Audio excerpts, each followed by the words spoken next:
મિત્રો, ગુજરાત એન્જિનિયરિંગ એકેડમીમાં તમારું ફરી એકવાર સ્વાગત કરી. આજે આપણે વાત કરવાના છે કે for diploma student semester 2 mechanical as per revise syllabus of જીટીયુની વાત કરવાના છે. મેકેનિકલમાં એન્જિનિયરિંગ મિકેનિક્સ કરીને જે સબ્જેક્ટ આવે છે, બરાબર, એનું આપણે બેઝ રહેશે, શું કઈ સબ્જેક્ટ છે, કેટલી ક્રેડિટ રહેશે અને કયા કયા ચેપ્ટર કેટલા માર્ક્સનું પૂછાશે અને ટોટલ કેટલા ચેપ્ટર હશે. પછી આપણે શું કરશું, એક એક ચેપ્ટર લેતા જશું, બરાબર, અને એનો વિડીયો લેક્ચર બનાવશું અને આપણે એવા પ્રશ્ન તૈયાર કરશી અને સમજાવશી કે જે મિડ એક્ઝામમાં અને જીટી એક્ઝામમાં જે સિલેબસ હશે એમાં પણ આ રિવાઇઝ એમાં પણ આવશે, બરાબર, અને જ્યારે ગવર્મેન્ટ એક્ઝામ આપશો એમાં પણ આવી જશે. અને પ્લેસમેન્ટ છે, જ્યારે જે લોકોને લાસ્ટમાં જોબ કરવાની છે એને પણ ઇન્ટરવ્યુમાં હેલ્પફુલ થશે, બરાબર. એ ટાઈપનું પ્લાનિંગ કરી અને આપણે સમજાવવાના છે, બરાબર. તો જોઈ લઈએ આપણે કેટલા સિલેબસમાં ચેપ્ટર આપ્યા છે, બરાબર. પહેલો તો આપણે જોઈએ કે કઈ કઈ બ્રાન્ચમાં આવે અત્યારે આ સબ્જેક્ટ. જો સૌથી પહેલા diploma civil, mechanical, automobile, environment, fabrication, metrology, mining, mechatronics, ઇજનેરી, એટલે કે એન્જિનિયરિંગ શાખામાં ઘણી બધી બ્રાન્ચ છે. એમાં આ સબ્જેક્ટ બધી બ્રાન્ચ છે એ તમને જોવા જ મળે છે, એની અંદર આ સબ્જેક્ટ આવે છે. તો આટલી બધી બ્રાન્ચને યુઝફુલ થશે અને જેનો સબ્જેક્ટ કોડ પણ અહીંયા છે 43000008 સેમેસ્ટર 2. કોઈ પણ બ્રાન્ચમાં અલગ અલગ સેમમાં આવતું હોય, સબ્જેક્ટનું નામ છે. ટોટલ તમારી આ સબ્જેક્ટ છે એની ક્રેડિટ 5 છે, બરાબર.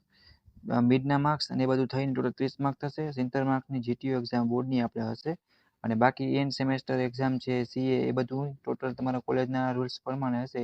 ટોટલ 150 માર્કનો સબ્જેક્ટ થશે, બરાબર. એટલે મેકેનિકલ માટે અને જે બ્રાન્ચમાં આવે છે એના માટે ખૂબ જ ઉપયોગી છે, બરાબર. તો ટોટલ આપણે આની અંદર 6 ચેપ્ટર ભણવાના છે, બરાબર.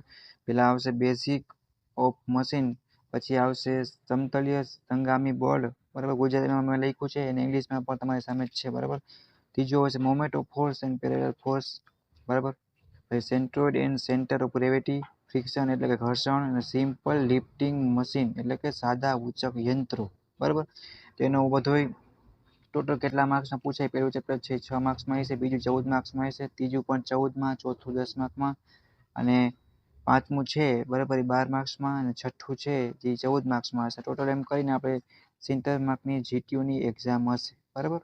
તો આ 5 ચેપ્ટર આપણે જોવાના છે. ચેપ્ટરના આઈએમપી પ્રશ્ન છે લેસી, જે જીટીયુ એક્ઝામમાં પણ હશે, મેથમાં પણ હશે અને રિયલ લાઈફમાં તમને પણ કામ આવશે, બરાબર. અને લાસ્ટમાં આપણે જ્યારે પ્લેલિસ્ટ પૂરી થશે આ સબ્જેક્ટની, બધા વિડીયો લેક્ચર પૂરા થઈ જશે પછી આપણે જીટીયુના આઈએમપીના પ્રશ્નની લિસ્ટ પણ તમને તૈયાર કરીને આપશી. એ પણ ઇમ્પોર્ટન્ટ વિડીયો બનાવશી, બરાબર.